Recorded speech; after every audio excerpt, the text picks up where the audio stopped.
Is almost an unexplainable definition because I've always heard the phrase, I would take a bullet for you. Well, these individuals would literally and figuratively take a bullet for you. To the aspect, they're not just friends, regardless of race, creed, color. It doesn't matter. We all wear the same uniforms, and in the aspect, we can pick on one another, but if someone was to pick on one of us, it would have all the branches, regardless of who they are, would jump in and help the other one out. And it's a loyalty that's almost unexplainable. I was reluctant to come, but I came. I didn't have any plans. It just kind of fit in. It almost like it needed to happen. Why did I come here today? I think, honestly, it was, I think God put me in the position that I would come. Normally, when there's like an event, I guess my condition, I don't like to socialize very much. I was down here visiting my mom, and so this was actually just a 37-mile detour. So.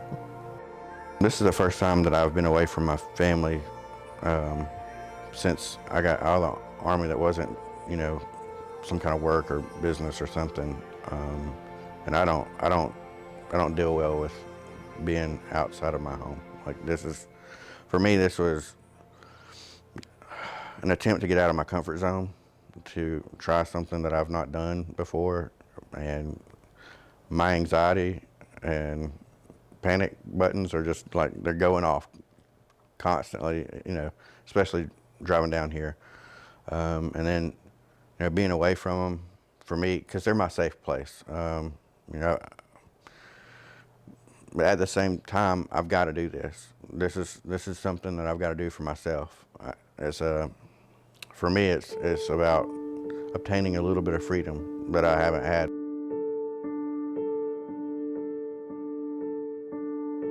How did the Marine Corps prepare you to take care of yourself after the Marine Corps? The Marine Corps, they just let you go. There wasn't no party on the outside waiting to help me out or prepare you help you.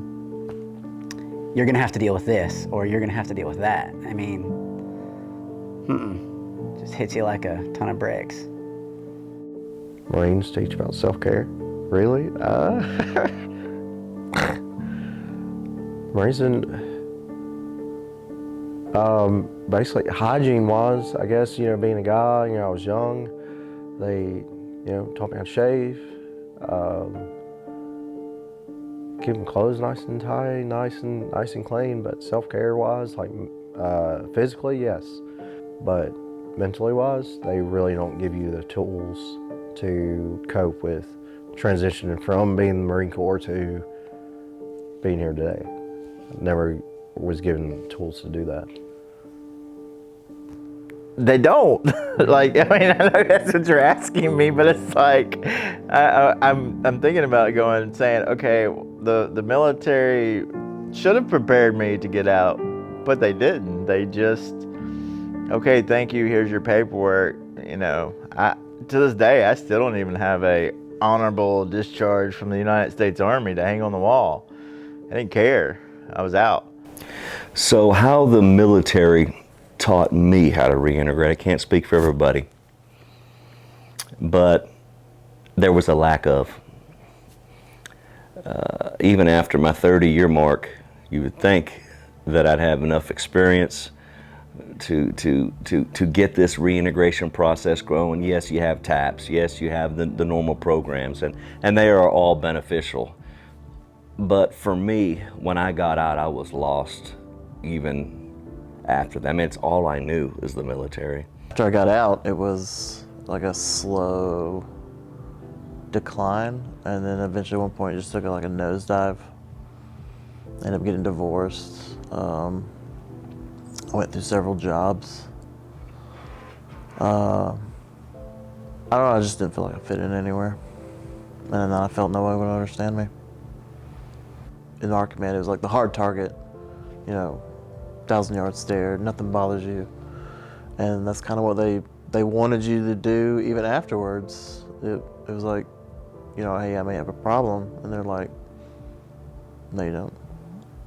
I mean, even when you request to see a chaplain and they deny it, that's not helpful. Me dealing with my PTSD, I just shut everything down. I can't. I didn't want to express my feelings. I'm like, I only knew one way to do it, and it's just, hey, suck it up, deal with it.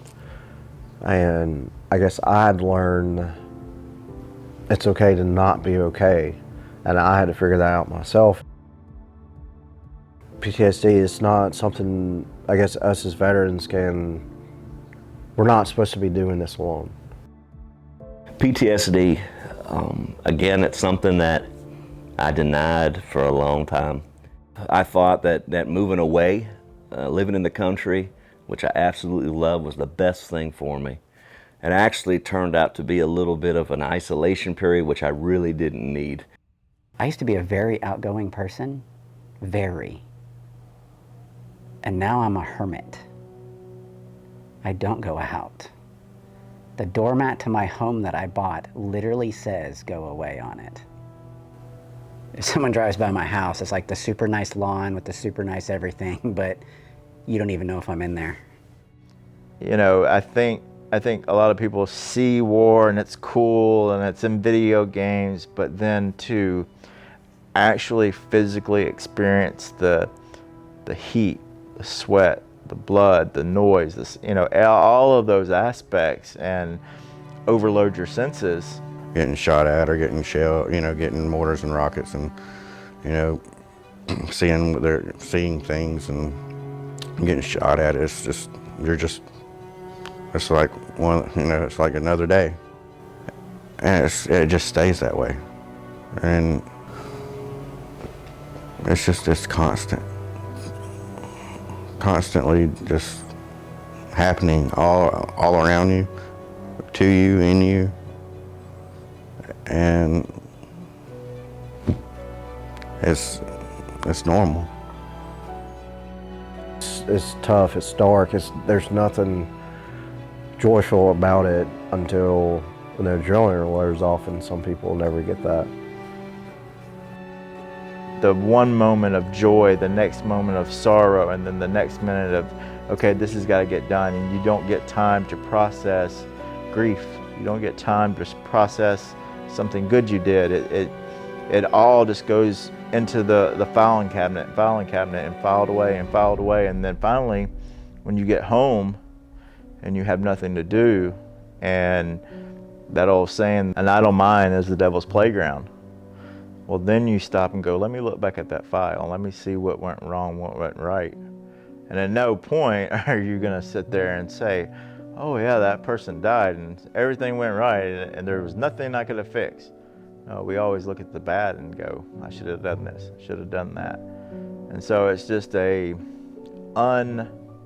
unrealistic spiral of negativity that, how do we expect anyone to combat that alone?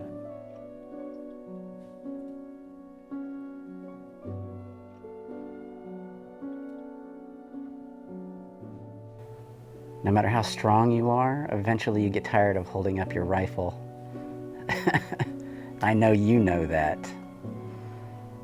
No matter how heavy that rifle was, eventually you have to put it down. Sometimes you have to put your problems down. You can't hold them up forever. It's okay not to be okay. That it's okay that you're a male. It's okay that you're crying. It's okay that you don't feel good. It's okay that, whatever the issue may be, but it's okay. And whatever the military told you to suck it up, or you're not supposed to do that, or whatever, there again, you're not in the military anymore.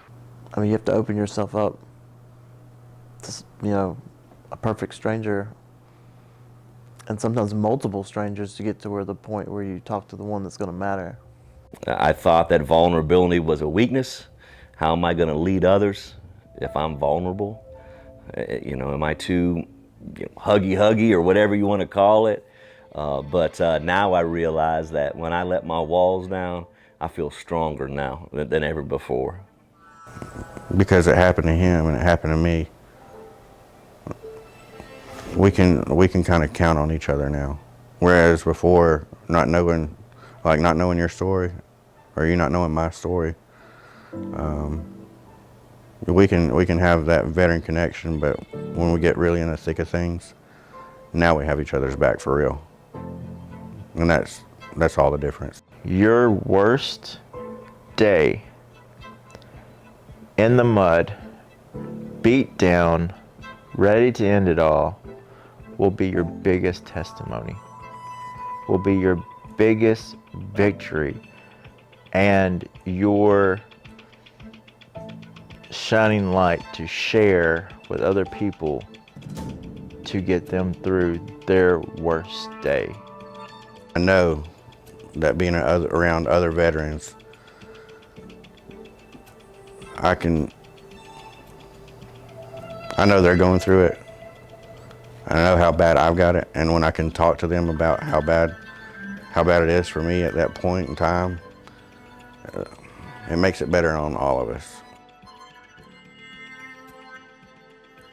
Most of us are very prideful, but the bond we create is something not a lot of people can have, but once you have it, you're like, you know, that's for life. A lot of veterans, it's not that they don't want to share their story, but they're afraid if they do share their story, it might be perceived as, you know, being vulnerable or kind of weak. So, you know, I have no problem letting folks know my story, to let them know, you know, while everybody's story is different, no two are the same. So you don't really have the same exact story, but you have some general idea of what different people are going through, and just to let them know people are out there. I don't care if you got knocked down 100 times, get up one more time. If you can't even get up and walk, we'll carry you. You don't even have to walk. We'll pick you up and carry you. If you can't see, we'll take you there. We'll see for you. If you can't hear, we'll hear for you. But all we want to do is save you, help you, so that you can do it for the next person. It's not the same as going to the VA. I mean, you slip up and say something wrong, you'll be, you know, behind bars or taking a handful of pills. I don't care for hunting, and this is an incredibly nice place, by far. And I haven't fished in years. Caught a fish the other day. But it's more of I'm very interested to learn everything about. If there's a way he's handling something that I can't, I would like to learn that.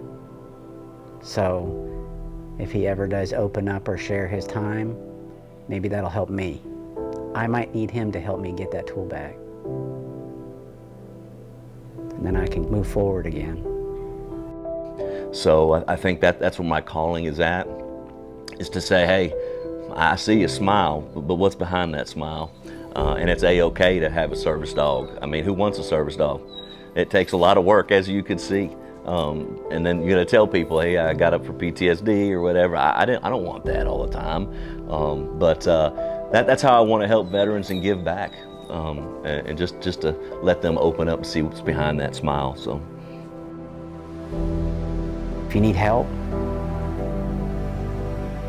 there's people here that will help you. Sucking a shotgun, you don't have to do that. There's somebody here, somebody that's done it, that can help you. So just look. I mean, I didn't have any of that help.